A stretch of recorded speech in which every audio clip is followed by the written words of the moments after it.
출애굽기 16장 1절부터 12절까지 말씀입니다.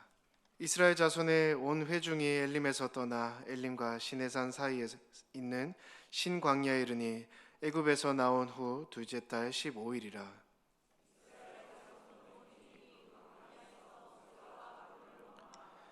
이스라엘 자손이 그들에게 이르되 우리가 애굽 땅에서 고기 가마 곁에 앉아 있던 때와 떡을 배불리 먹던 때에 여호와의 손에 죽었더라면 좋았을 것을 너희가 이 광야로 우리를 인도해 내어 이 온 회중이 줄여 죽게 하는도다.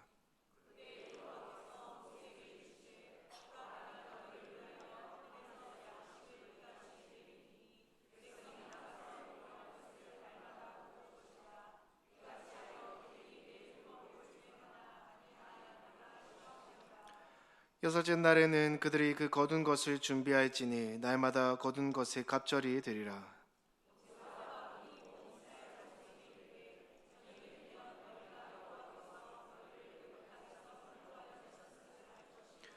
아침에는 너희가 여호와의 영광을 보리니 이는 여호와께서 너희가 자기를 향하여 원망함을 들으셨음이라. 우리가 누구이기에 너희가 우리에게 대하여 원망하느냐?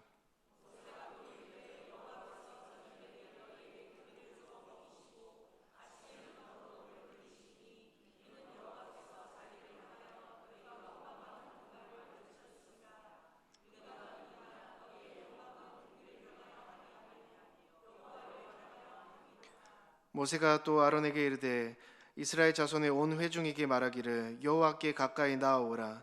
여호와께서 너희의 원망함을 들으셨느니라 하라.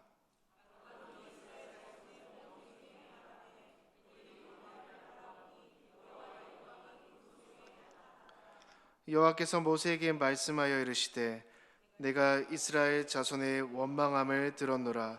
그들에게 말하여 이르기를 너희가 해질 때에는 고기를 먹고 아침에는 떡으로 배부르리니 내가 여호와 너희의 하나님인 줄 알리라 하라 하시니라.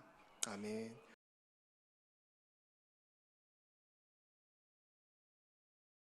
지난주 드림웍스에서 만든 이집트 영화라는 애니메이션 영화의 한 스틸컷을 제가 보여드렸습니다. 요즘은 유튜브가 열일을 하기 때문에 그 유튜브 검색을 하시면 손쉽게 영화의 영상을 접하실 수 있습니다. 근데 그 영화의 앞권은 역시 홍해가 갈라지는 그 장면이 이제 앞권입니다. 10명의 애니메이터들이, 10명의 만화가들이 2년간 작업을 한 것이라고 하는데 그 사실도 놀랍고, 특히 이제 바다가 갈라지면서 양쪽으로 벽을 만드는데 그 벽 안에 실루엣으로 큰 물고기가 놀이는 장면을 보면서 어떻게 저런 상상을 할 수 있었을까 감탄을 하기도 했습니다. 이 길을 따라서 이스라엘 백성들이 홍해를 건너기 시작했습니다. 바닷물이 언제 자신들의 머리 위로 다시 쏟아질지 모른다는 그런 숨막히는 긴장감 있지 않았을까요? 홍해를 건너는 이스라엘 백성들은 그렇지만 마치 그 순간이 꿈을 꾸는 것만 같았을 겁니다. 그들은 바다의 난길을 따라서 홍해를 지나가기 시작했습니다. 질풍노도같이 뒤쫓아오던 애굽의 기병들이 그 광경을 보았을 때 그들 또한 눈이 휘둥그레질 수밖에 없었습니다. 말이 안 되는 이야기였기 때문에 그렇습니다. 이 큰 바다가 갈라져서 길을 낸다? 이걸 어떻게 설명을 할 수 있겠습니까? 추격하던 그들도 바다의 난 길로 들어섰습니다.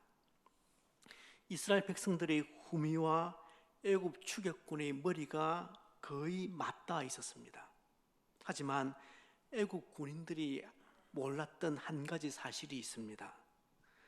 홍해의 난 길은 하나님의 택함을 받은 이스라엘 백성들을 위한 길이었지, 그 백성들을 노예로 삼아서 짐승처럼 부렸던 착취했던 애굽인들을 위한 길은 아니었다는 것입니다. 때문에 바다의 난 길을 보았다고 하더라도 홍해 앞에서 말들과 마차들을 정지시켜야만 했습니다. 하지만 애굽의 병사들은 거칠 것이 없었습니다.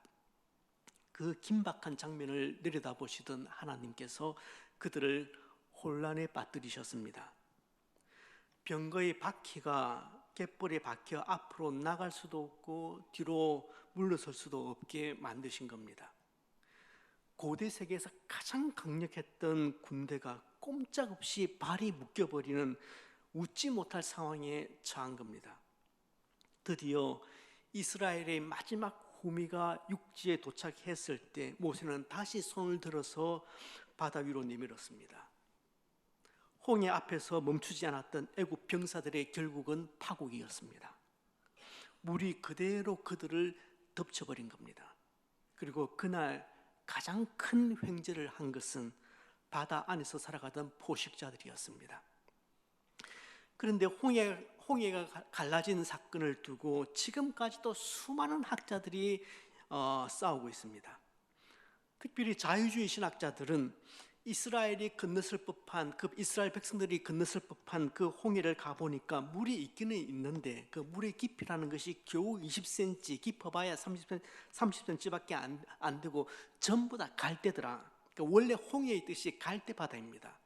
그 갈대 바다라는 뜻이니까 진짜 그 홍해 거대한 바다가 갈라진 것이 아니라 물이 무릎밖에 올라오지 않는 그 갈대밭을 이스라엘 백성들이 지나간 것이다. 그렇게 자유주의 신학자들은 지금도 그렇게 주장합니다.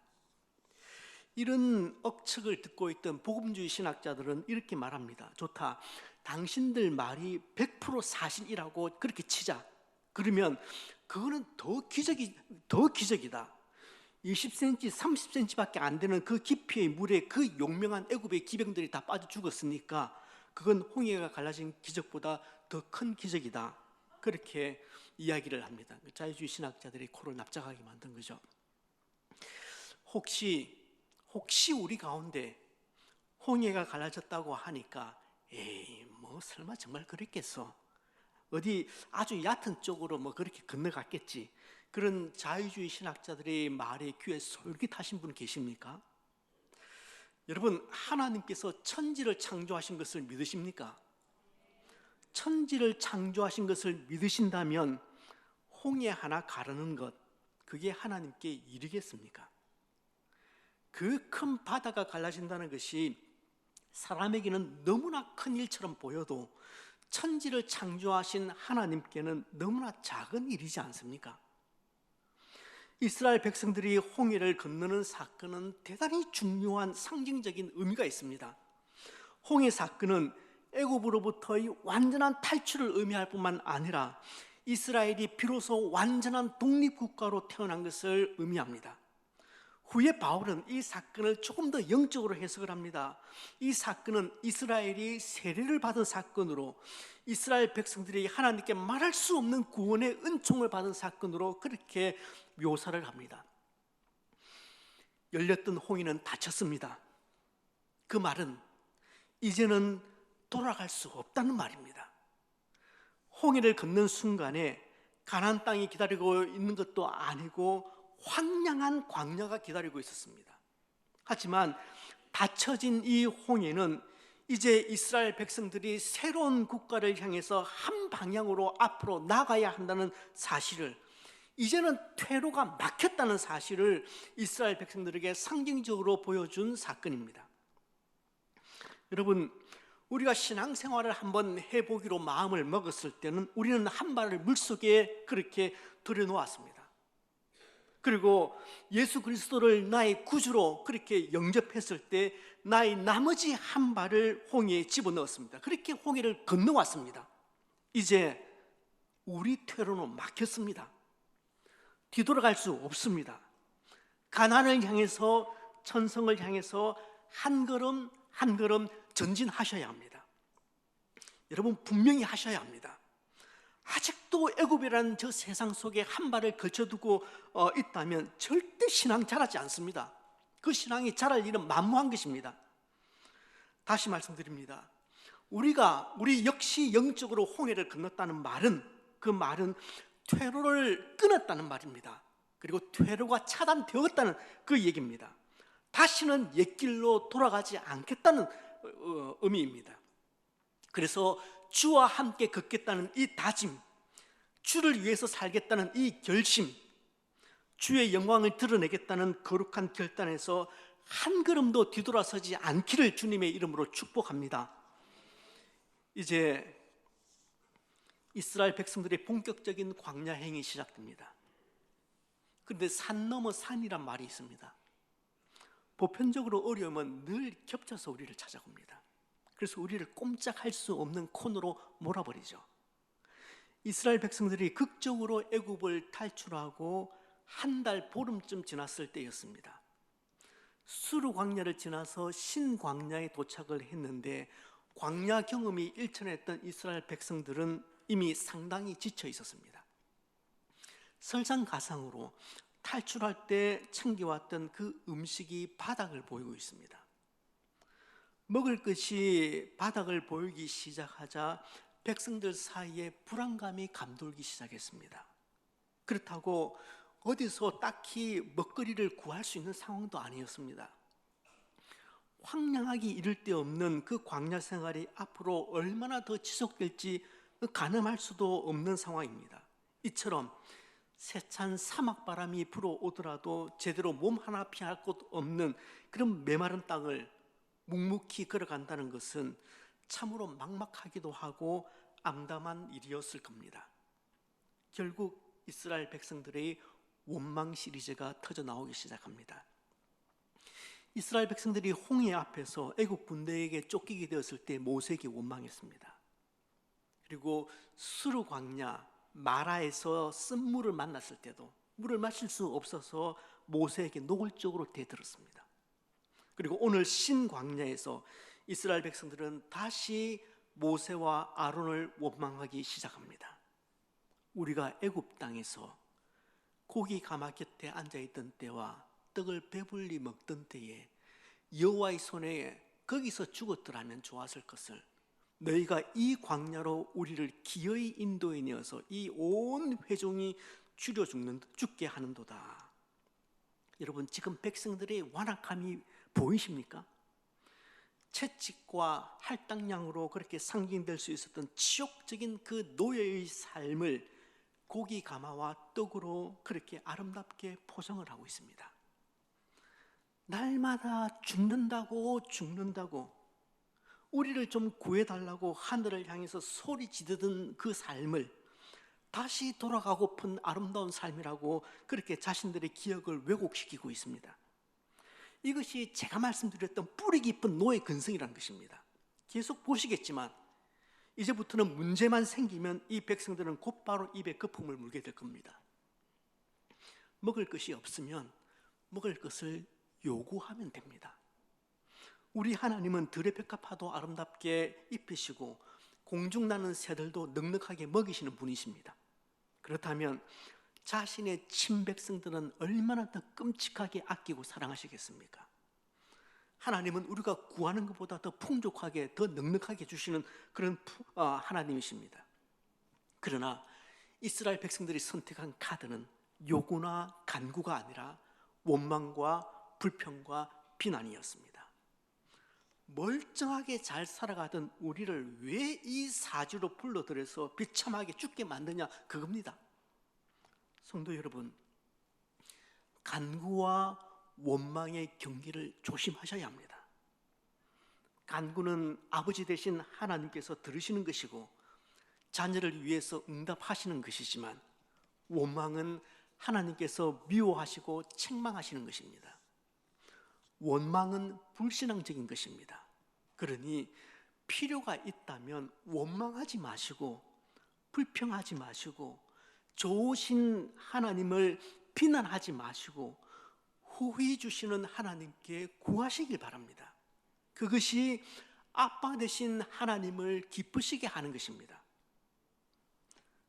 수르 광야 마라라는 곳에서 그러셨던 것처럼 이 신광야에서도 하나님은 당신을 신뢰하지 못하는 이 무례한들, 애굽에서의 노예 생활이 훨씬 더 좋았다고 그렇게 말하는 이 마카파 백성들을 나무라지 않습니다. 그들에게 역정을 내시기보다는 오히려 모세를 통해서 해결책을 제시를 해주십니다. 내가 너희를 위하여 하늘에서 양식을 비같이 내리리니 백성이 나가서 일용할 것을 날마다 거둘 것이라. 이같이 하여 그들이 내 율법을 준행하나 아니하나 내가 시험하리라. 여섯째 날에는 그들이 그 거둔 것을 준비할지니 날마다 거두던 것의 갑절을 준비해야 된다. 그렇게 하나님께서 해결책을 주십니다. 여기서 그 유명한 만나와 메추라기 사건이 등장합니다. 메추라기 새는 제가 굳이 설명드릴 필요가 없을 것 같습니다. 하지만 만나가 문제인데 이게 도대체 뭐냐? 이게 도대체 뭐냐라는 그 의미의 만나는 민수기의 기록에 의하면은 까치, 그러니까 이게 고수풀, 우리가 먹는 우리 한국 사람들은 그렇게 좋아하지는 않죠. 고수풀의 그 열매입니다. 그 까치 같고, 씨 같고, 그리고 모양은 진주와 같았다. 민수기는 그렇게 이야기를 하고 있고, 출애굽기 기록에 의하면은 만나는 희고 작고 둥글고 서리와 같이 세미한 것이었다. 그렇게 표현합니다. 또 이 만나의 맛은 꿀 섞은 과자 맛 같았다. 그렇게 출애굽기는 이야기를 하고 있고, 민수기 기록은 기름이, 그러니까 올리브 기름이 섞인 과자 맛 같았다. 그렇게 설명을 합니다. 그래서 제가 만나를 표현할 때 꿀꽈배기 같은 것이 없겠지, 그렇게 생각하는 겁니다.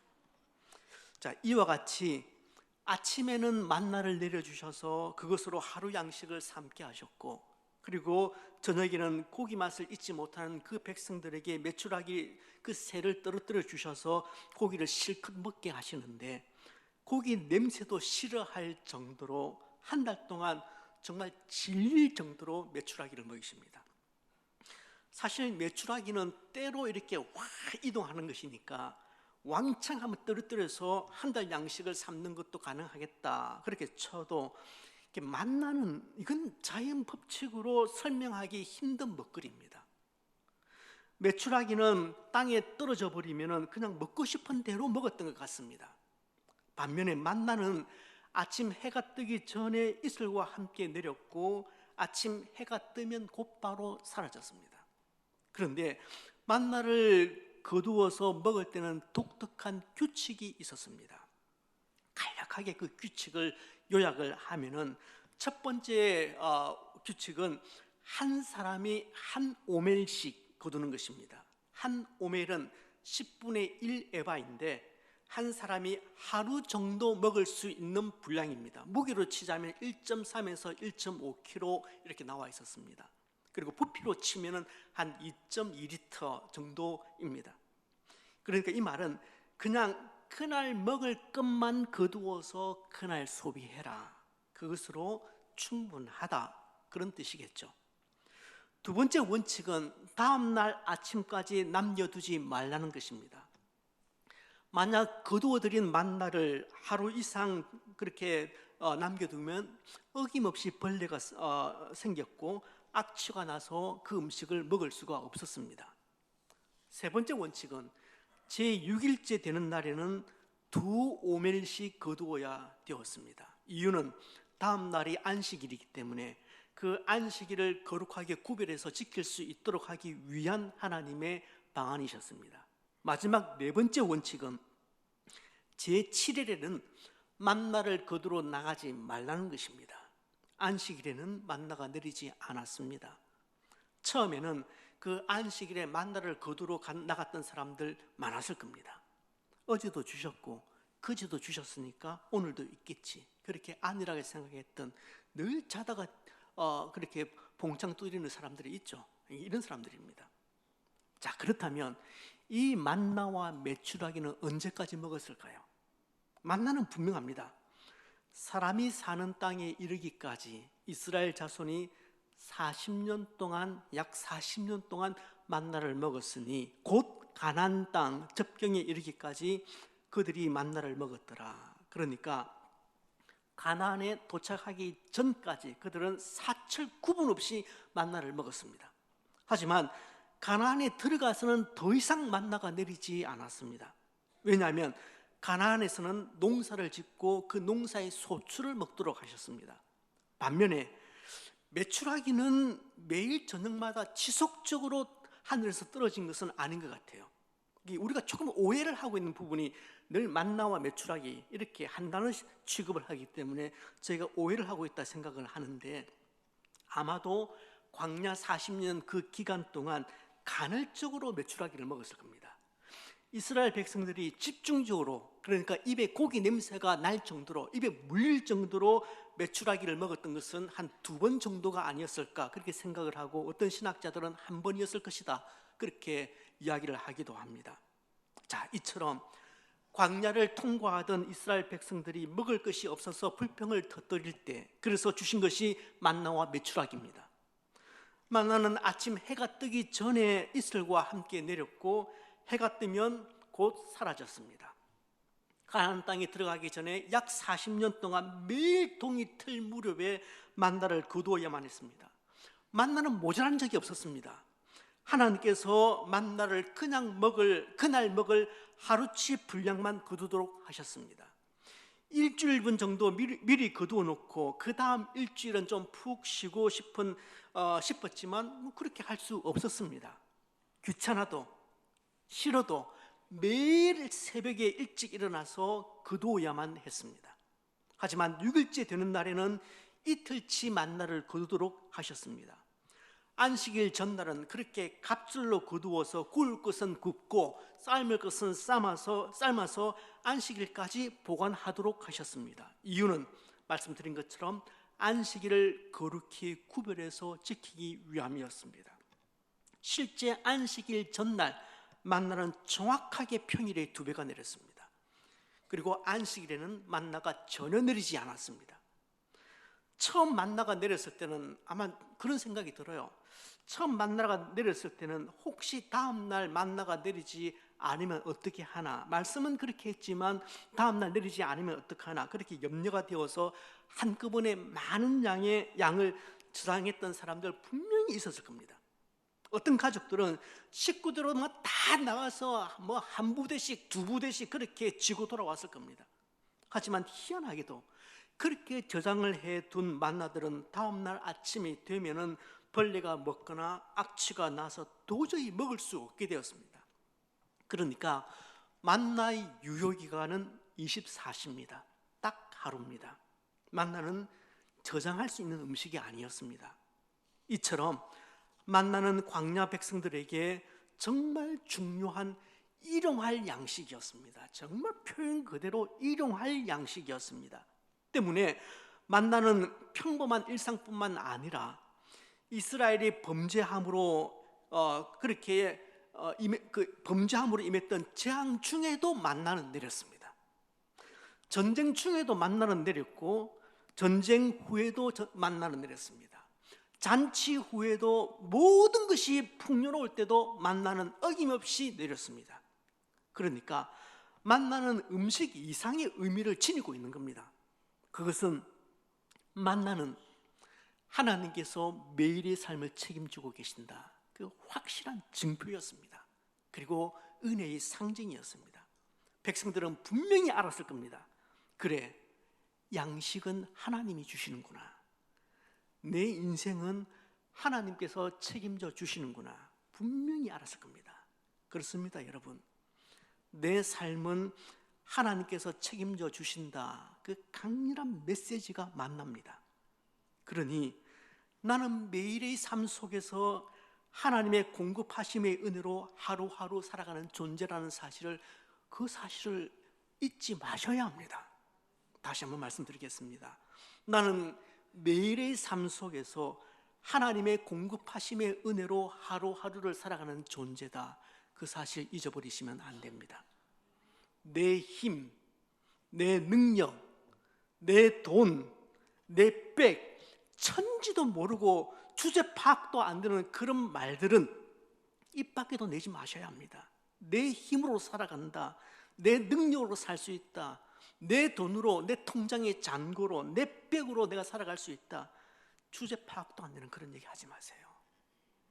그런데 너무 안타까운 것은 세밀하게 채워주시는 그 하나님의 공급하심을 우리가 너무 자주 잊어버린다는 사실입니다.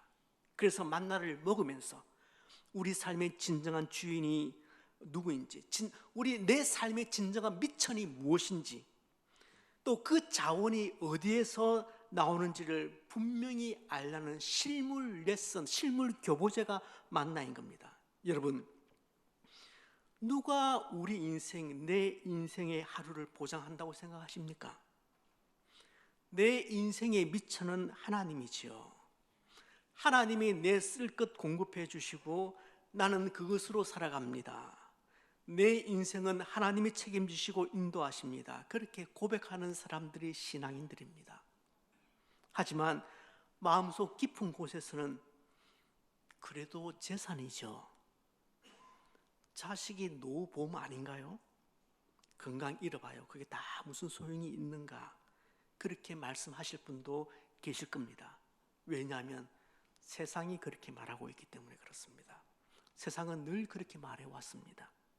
하지만 건강 잃고 의지하던 돈 사라지면 그 사람의 삶도 사라집니다. 믿는 자식, 믿었던 자식 한번 쏙 썩여 보세요. 그러면 그 부모의 삶도 썩기 시작할 겁니다. 그러므로 하나님이 내 인생의 미천이시고 하나님이 내 쓸 것 공급해 주심으로 나는 살아갑니다. 이 고백은 그야말로 가치관의 혁명이라고 저는 생각합니다. 세상은 그렇게 얘기하지 않거든요. 세상은 다르게 얘기하거든요. 그러나 신앙인들은 하나님이 내 인생의 미천입니다. 하나님이 내 쓸 것 공급해 주심으로 저는 살아갑니다. 그렇게 고백하는 사람들이 신앙인인데 그 신앙 고백은 정말 가치관의 혁명이라고 저는 말할 수 있다고 생각합니다. 내 인생 누가 책임지시는가? 거기에 대한 가장 선명하고도 심플한 샘플은 만나였습니다. 그런데 오늘을 살아가는 우리 성도들에게 이 만나와 메추라기가 이런 이야기가 얼마나 설득력이 있을까? 저는 이게 좀 고민이 되었습니다. 정말 오늘을 살아가는 21세기를 2026년을 살아가는 우리들에게 만나와 메추라기 이 성경의 이야기가 얼마나 의미가 있을까? 그 고민이 많이 되었습니다. 일용할 양식, 오늘에 필요한 만나, 일용할 만나라고 성경이 얘기를 하잖아요. 그 양식을 하나님께로부터 공급받아야 함에 대해서 말씀을 전하면 이게 얼마나 진정성 있게 들려질까? 그 고민 있었습니다. 여러분, 하루 삼시세끼 그 끼니 때문에 여러분 걱정하십니까? 그 때문에 하나님께 간절히 기도하십니까? 하나님, 오늘 먹을 만나 내려주세요. 그렇게 간구하십니까? 그런 시절 있었습니다. 그런 시절 정말 있었습니다. 하지만 저도 지금은 아닌 것 같아요. 만나와 메추라기, 오늘의 만나와 메추라기를 위한 기도, 뭐 이런 식의 설교가 저는 현대 신앙인들에게 최소한 두 가지 이유에서 정말 인기 없을 것이다. 인기 없는 제목이라고 생각합니다. 그 첫 번째 이유는 이렇게 풍족하게 누리고 있는 세상에서 오늘 먹을 만나를 하나님께 구하는 것은 앞뒤가 맞지 않는 말 같기 때문에 그렇습니다. 오늘날 많은 신앙인들은 만나를 위해서 간구해야 할 필요를 느끼지 못합니다. 하루 양식, 아니 넉넉 잡아 일주치 양식을 위해서 심각하게 기도하는 분 제가 생각할 때 그렇게 많지 않습니다. 살림살이가 어렵다 그렇게 말해도 그 정도는 아닐 겁니다. 솔직히 말씀드리면 어떻게 하면 일용할 양식을 구할 수 있을까 고민하기보다는 어떻게 하면 좀 덜 먹을 수 있을까? 어떻게 하면 먹고도 살이 안 찔 수 있을까? 어떻게 하면 몸매를 잘 유지할 수 있을까? 우리 고민은 그 고민 아닙니까? 먹는 고민보다는 다이어트에 대한 고민, 뱃살 나오는 것에 대한 고민 훨씬 더 심각하지 않습니까? 경망스럽게 들릴 수도 있겠지만 오늘 내가 먹을 만나를 주세요라는 기도보다는 오늘 우리에게 건강한 몸매를 주세요라는 기도가 훨씬 더 시의적절한 기도가 아닐까요? 요즘 TV나 유튜브의 한 축은 놀방인 것 같습니다. 연예인들이 나와서 얼마나 유치하게 놀아제끼는지 어떨 때 보면 참 저 사람들은 뇌가 없는 사람 같다, 또 어떨 때는 야 진짜 저속해 보인다 그런 생각이 들 때가 있습니다. 언젠가부터는 연예인들 그 자녀들까지 그 어린 아이들까지 등장시켜서 유치한 놀이를 벌이고 있습니다. 이런 것 안 보면 학교에서 대화가 안 된다고 그렇게 이야기를 하지만 솔직히 말씀드리면은 우리 신앙의 다음 세대들이 그런 프로그램이나 영상을 보면서 그 유튜브로 이렇게 보면서 히덕거리는 거 저는 좀 마음이 되게 불편합니다. 요즘 TV나 유튜브의 또 다른 한 축은 먹방인 것 같습니다. 하나는 놀방인 것 같고 하나는 먹방 같아요. 각 방송마다 먹는 프로그램이나 요리 경연대 프로그램이 얼마나 많은지 모르겠습니다.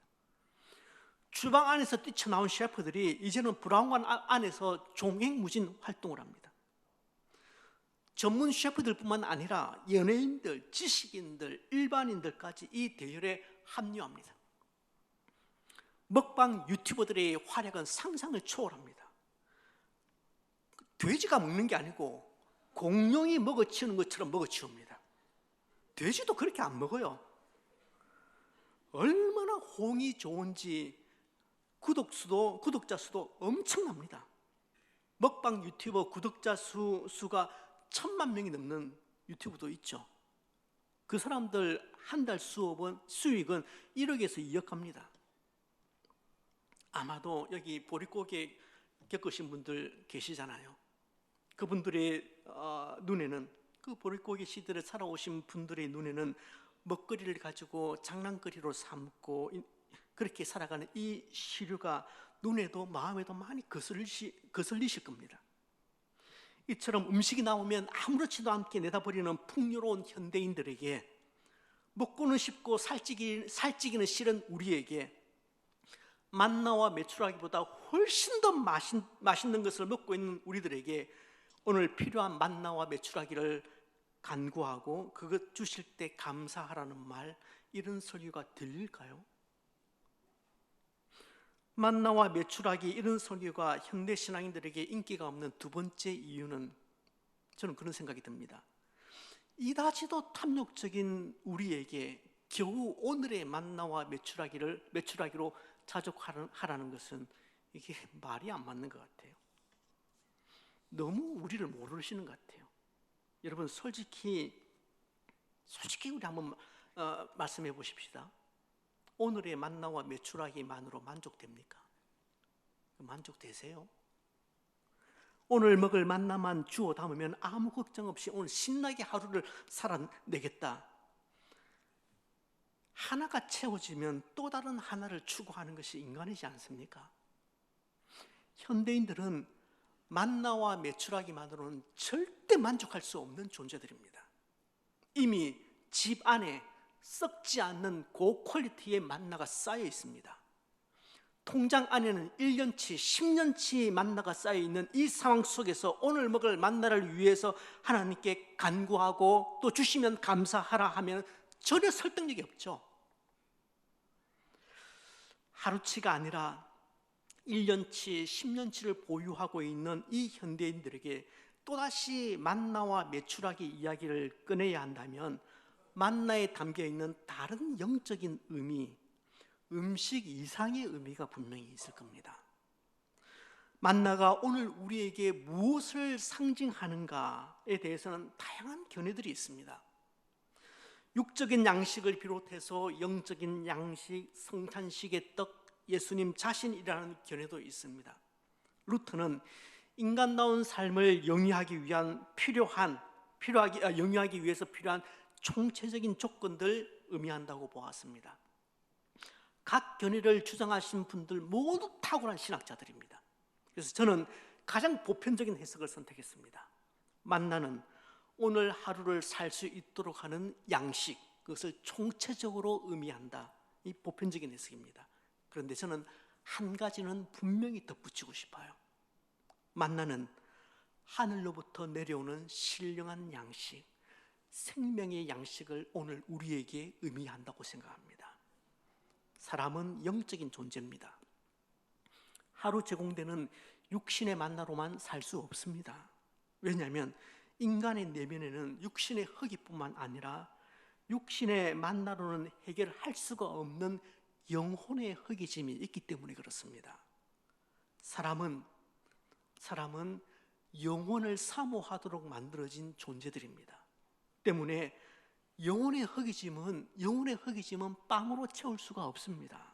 그것은 생명의 양식인 하나님의 말씀으로 채우십니다. 예수님은 공생애를 시작하시기 전에 광야에서 40일 금식하셨습니다.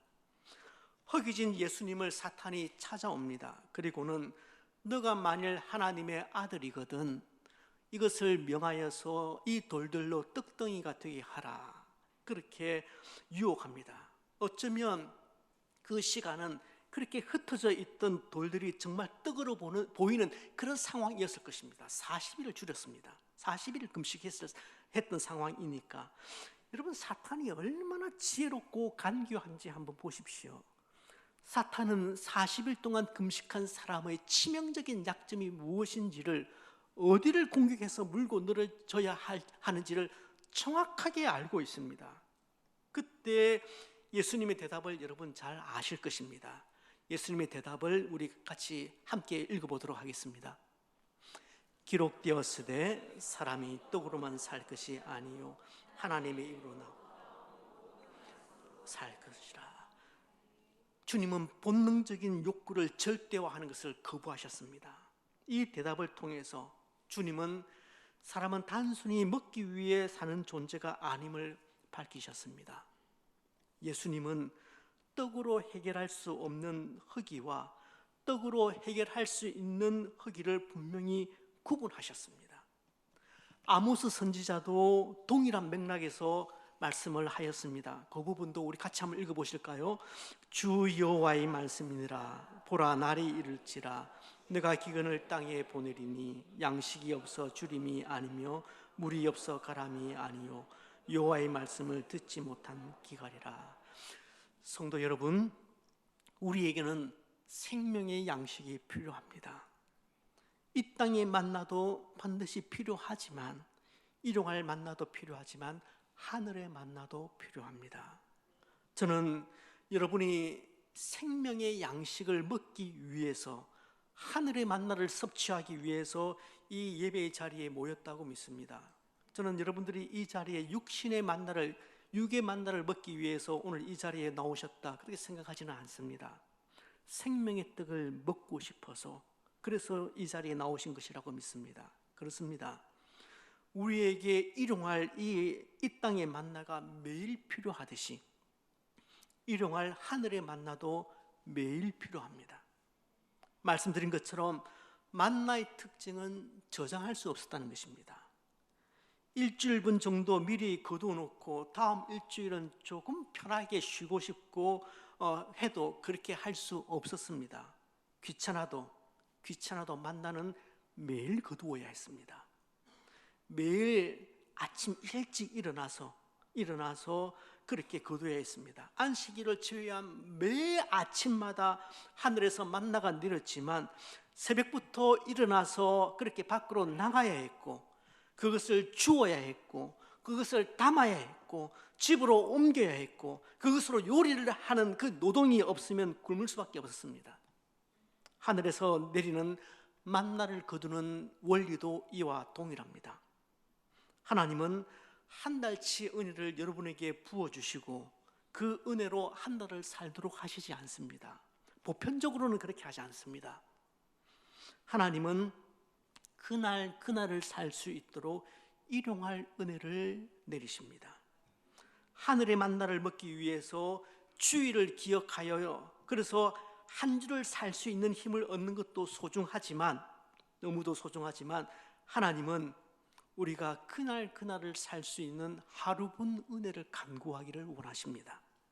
그래서 우리가 하나님과 그 거리가 떨어지지 않도록 매일매일 그 은혜를 사모하도록 그 일용할 그 영적 만나를 구하라고 그렇게 말씀하십니다. 우리 각자의 삶의 장에 임하고 있는 일체의 은혜와 축복들은 만나 같은 하나님의 은혜입니다. 만나의 은혜는 오늘도 계속되고 있고 우리가 천국 가는 그날까지 계속될 겁니다. 그 은혜 속에서 우리가 힘내어서 일을 할 것이고 그 은혜 속에서 우리가 쉼을 누리게 될 것입니다. 이 만나의 은혜를 잊지 않는 우리 모든 소명가족 되시기를 주님의 이름으로 축복합니다.